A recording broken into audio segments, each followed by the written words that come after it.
Republican Party had won, I think, the broader constituency in this country. They were working toward it, but there was a real feeling of the dogmatic Republicans taking over the convention hall and talking about the issues that were vitally important to them, but were not the issues necessarily that would win them the election in the fall. My friends, we must take back our cities and take back our culture and take back our country. You gave the impression that if you're not a white, heterosexual Christian, anti-abortion, anti-environment, you're somehow not welcome in the Republican Party. Well, I don't think that's true, but I do think, Tom, that what we do have is a cultural divide in this country. Did he do any good for the party, or? I don't think that he did. I mean, Pat's a great wordsmith and a warrior of the right, and what he wanted to do was to put out the issues that were important to him, and I think it helped him in '96 when he got ready to run with his base, but I don't think that it brought the country together. I sometimes think that the liberals are always so angry because they believe the grandiose promises of the liberation movements. They're disappointed because most women do not wish to be liberated from their essential natures as women. It was almost a message from Mrs. Quayle and others, women stay home.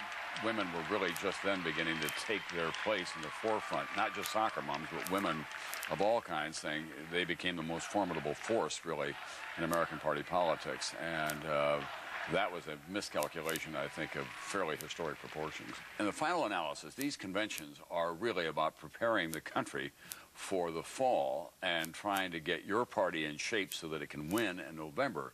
They're not just conventions to reinforce the most extreme positions of the left or the right, or they're not just a reaffirmation of great ideologies. What they should be, pragmatically speaking, is a way to make the rest of the country say, well, I want to be a part of that family.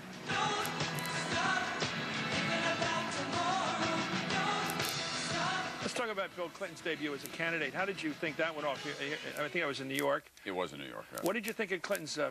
Well, by the time he arrived here, he had been so battered and been through so much, there was this kind of sense of triumph. And New York's a big Democratic town, obviously, and Bill Clinton, whatever else you think about him, plays to the big event extremely well. And remember, when he was given the nomination, he just didn't pop up on the stage. They made that grand entrance from out in the streets of New York through the convention hall and through the back and the red, white, and blue confetti that was coming down, and then gave a good speech talking about the man from Hope.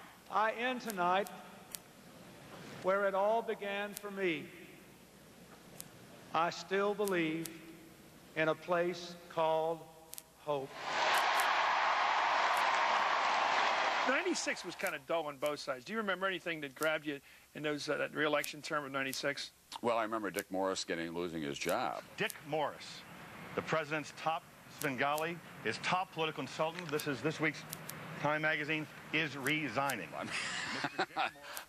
Talk about sideshows. Right, that was the only... Something to do with a professional woman in that case. That's right. It was the only news that came out of the Democratic convention, and you had the feeling with Bob Dole, a man for whom everyone has such a high regard, that it was his turn more than he'd won the nomination with the hopes that he was going to go on and win the election.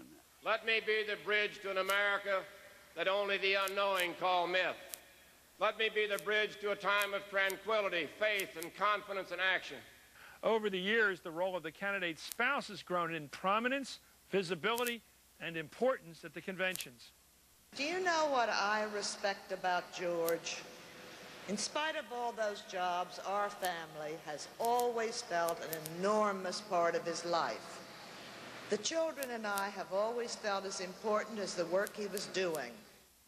For Bill and me, there has been no experience more challenging, more rewarding, and more humbling than raising our daughter.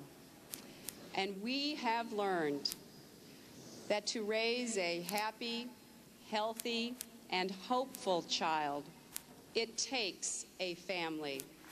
It takes a village. Bob Dole, if you're watching, let me just warn you. I may be saying some things that you, in your modesty, would never be willing to talk about. George's opponent has been visiting schools lately, and sometimes when he does, he spends the night before at the home of a teacher. Well, George spends every night with a teacher. Ladies and gentlemen, please welcome my husband, our next President of the United States, Al Gore.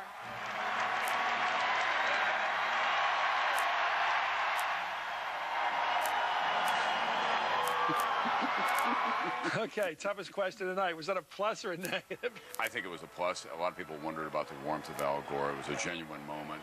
He was not the robotic vice president that they'd gotten used to. You know, when you see those women up there, they're an important part of conventions. Is this where we're headed? More of this? More focus on the relationships, the marriages? Well, I think it's always been important, and it evolves with the times. I think when Bess Truman was there and Mamie Eisenhower were there, they played a different role. Jackie Kennedy changed the role of the First Lady, brought to it a whole kind of new glamour. Hillary Clinton made it a political activist role, as did Rosalind Carter, by the way. She was seen as a partner of the president. So I think it evolves with the time, and families have changed now. Hello, everyone. I'm Tom Brokaw here with John Chancellor. Anchoring coverage of a huge live event like a political convention can be a tricky business.